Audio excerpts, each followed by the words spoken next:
everybody, and welcome in to the Michigan Basketball Postgame Live. I'm Dennis Fithian. Wherever you may be on this Saturday, December the 17th, we're going to talk a little Michigan hoops with you. Michigan taking on Lipscomb out of Nashville this afternoon at the Chrysler Center after a long delay for Michigan. I shouldn't say after a long delay, after 8-9 days off.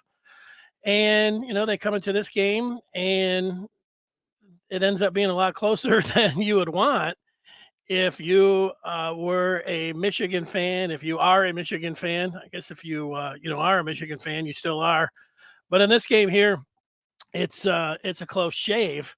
And, Michigan did have to execute down the stretch with 5 minutes to go. But, the thing about this one, there's really no way to spin it. Lipscomb had not been a very good team all year long. And, they gave everything that Michigan could handle. So you say, does that bode well for the Wolverines? And, I'm over here shrugging my shoulder, both of them shoulders. This was not a game that was available for people to watch. That was unless you wanted to throw down $15 for Big Ten Plus for one game. I think you could have gone down to Chrysler and maybe got in there for about the same amount. So, you don't like that from a basketball overall standpoint.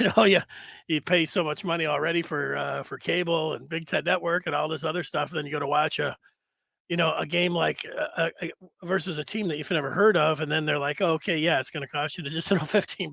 You're like, okay. For me, I went old school. I listened to this one on the radio. And so, that was pretty neat. I hadn't done that. I don't know when the last time that I listened to an entire Michigan basketball game on the radio. It got a little choppy, and then it was cutting me out at the end, and I had to keep. Probably a lot of people like me, saw a game that was close and then started logging on. It kept crashing, and then you had to keep logging in. But, I was able to get in there and, listen to the end of the game. So, what happened if you're somebody that's watching this for the first time and you're like, what in the heck what happened with Michigan? Well, they won a close one. 83-75, it was closer than that, with 5 and 3 minutes to go. Michigan does improve to 7-3 on the year. It was Doug McDaniel who had not scored a bucket the entire game, but he scored his first one with around 3 minutes to go, and that put Michigan up by 1. And then McDaniel did it again. He scored back-to-back buckets with under 3 to go to put Michigan up then by 3. And then the Wolverines from there, Hunter Dickinson got a basket with, under 90 seconds to go, put Michigan up 5. McDaniel then hit some free throws down the stretch, and Michigan hangs on and wins it 83-75.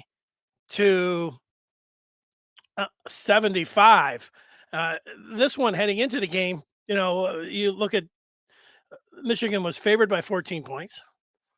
Ken Pom rankings, you look at those to say, okay, where are the numbers? Michigan checking into the Ken Pom rankings heading into today, they were at 43. They want to be better than that. But then you look at Lipscomb and they're 205, and you say, wow, everybody's going to get a little bit of a run today at Chrysler. I don't know if the players were looking at those Ken Pom rankings or not. Lipscomb, the Bison were, as you'll see, from teams that will come in and will move up and play a team like in the Big Ten. They're going to let it all hang out, and they did, and they shot pretty well. But, Michigan got a little bit of a cushion at the break, being up by 8, 49-41 at the half. And Jed Howard and Kobe Buffkin each had 14 points at the midway point for Michigan. But then Lipscomb just kept hanging around. And, here they were taking the lead with 8 minutes to go. And you're thinking, oh, no, 8 minutes to go. And, you're coming down with a nail biter with Lipscomb. But, Jet Howard had a and one, put Michigan up. Then it was a little bit of back and forth action. But then the Bison jumped back up and, had that lead 71-69. And really until McDaniel was able to make his big plays there at the end, this game was in question with, under 3 minutes to play. So you want some sugar coating? I don't even know if it's sugar coating. I was listening to Terry Mills. Like I said, I listened to the radio broadcast, and Terry Mills was, you just talking like a coach or a former player, saying, "Hey, you close out the game and being able to win the game in the last 5 minutes, making the plays." And Michigan went on a 14-2 run to end it. So closing out games is very important. So you get an A for closing out the game 14-2. I would say prior to the 14-2 run, though, you're going to get a failing grade in the second half for letting a team like Lipscomb stay around and then take the lead on you. So, how you look at the grades yourself, however you want to look at the first half, it was, a little mixed bag there, but Michigan was up 8. But then a failing grade until the, last 5 minutes of the game when Michigan was able to, I'll say it, flip a switch and go on a 14-2 run to end it. All right, let's look at some of the numbers in this one. Kobe Buffkin, I mentioned he had 14 at the break. He ended up with 22. Let's check it. A career high for Kobe Buffkin with 22 points, 4 boards, and a feed. You like the stat line of 8 of 9 from the floor, including 4 of 5 from downtown. That's nice. You don't like 50% from the charity stripe, but a game high. And Kobe Buffkin has played well. They're going to need that, obviously, for sure. If Michigan wants to make the tournament, they're going to need everything from Kobe Buffkin. And, they're getting a little bit of that in the last few games. So that's a good sign for Michigan. Jed Howard has been impressive all year long. He was 1 of 6 from downtown, but he made some big plays down the stretch. He's a scorer. He's a basket maker. He's a first-round pick.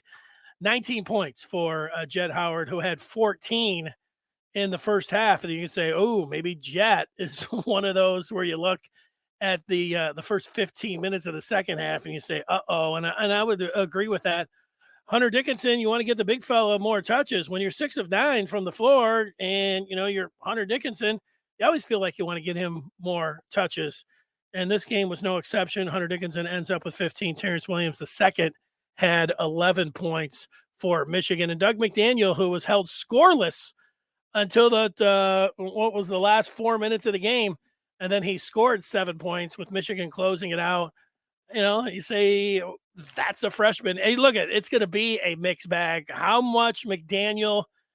He was great in his starting debut against Minnesota his last time out, and today he was bad until the end when he made the back-to-back buckets which were key in this game. I mean, he was 0 of 6 for that point.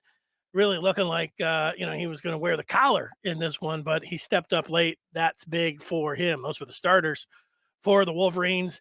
Not much from the bench, and that's been a theme for Juwan Howard's crew this year. Jace Howard hit a 3. Terrace Reed had 4 points and 4 boards. The Buckets, Joey Buckets, just 2 points. I want more from Joey Baker. I have not been able to get more from Joey Baker. And Isaiah Barnes was in there in the first half, didn't score. Yo-Yo got in, it didn't score. Cheddar and the rest did not play. But there it is, the numbers for Michigan. Let's see. Logan is on the postgame, leaving some thoughts, and he says he didn't get to the game here for the postgame. There you go. He's saying he should have listened to the radio broadcast. That's right. Your chance to, do it a little bit different. I was going to buy the broadcast, and then I saw that if you're a student at Michigan, you were able to get a Big Ten Plus for free. And my wife is taking some classes, trying to get her doctorate there. So some post-grad classes. And I was like, ooh, I'll have her sign up. But she didn't get home in time, and I was already listening to the radio, so I was just like, this isn't all that bad. I'll just continue. She was going to be home by half. I could have, got her in there. I didn't know how tough it was to, fill out the, go through the hoops or jump through them or step through them or whatever it is to end up getting Big Ten Plus being a student. And they might have said, no, we meant undergrads. I don't know, probably.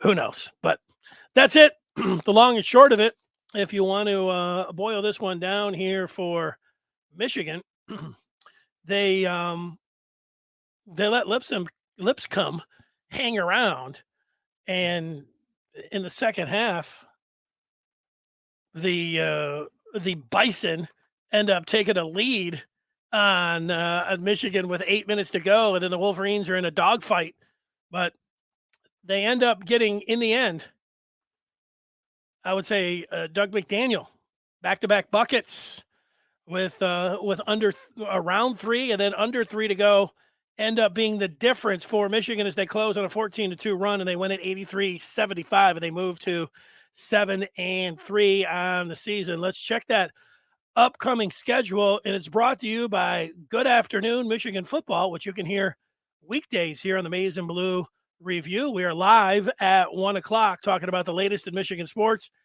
A lot of times that has to do with basketball. The way the football team has been playing, it has been mostly football. They've been playing great. We do have always the chance for you. I usually put these up on Spaces on Twitter where you can call in or listen that way. You can always leave your instant feedback, like Matthew, who says Lipscomb is in Nashville. David Lipscomb, the former NIA power in the 80s, played them in college, actually defeated them and snapped their 80-some game winning streak. He's given me that information. Yeah, I was looking at their I had never heard of David Lipscomb or Lipscomb heading into the season, but that's been normal for me, Matthew, for Michigan every year. I look at the non-conference schedule, and there always seems to be one team that I'm like, I didn't know that was a college. And this year it was Lipscomb. But, I'll remember them. They had a memorable game. It's not like they just came in and collected a check. They played well and gave Michigan everything that they could handle in this one. That upcoming schedule for Michigan looks like this. This is the schedule for the rest of the year. And the Wolverines get back at it. They will take on, they'll take on not Ohio State, Carolina. I was going to say Ohio State played Carolina today.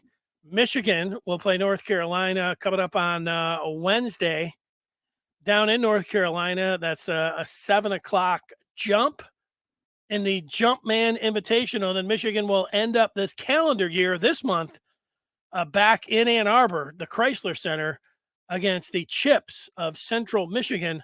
They'll come in, it says Friday, 12:30, and I am going to say that that is correct.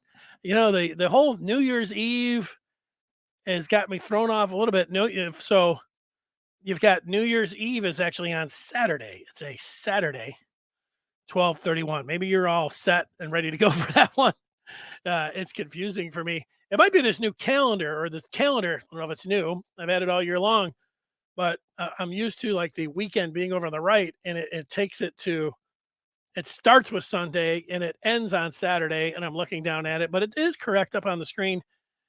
The 30th is a Friday, and that is when Michigan basketball will play Central, and then the following day will be New Year's Eve, and that is when Michigan will play TCU in the Fiesta Bowl in Glendale for the semifinal. That'll do it. I just want to tell everybody that if you did not know, we are here after every Michigan basketball and football game, whether it's on TV or not. We're going to monitor the game. We're going to watch it. We'll tell you about it. Thanks for tuning in, listening, watching, all of that. It is a final, 83-75. Everybody have a great rest of your Saturday.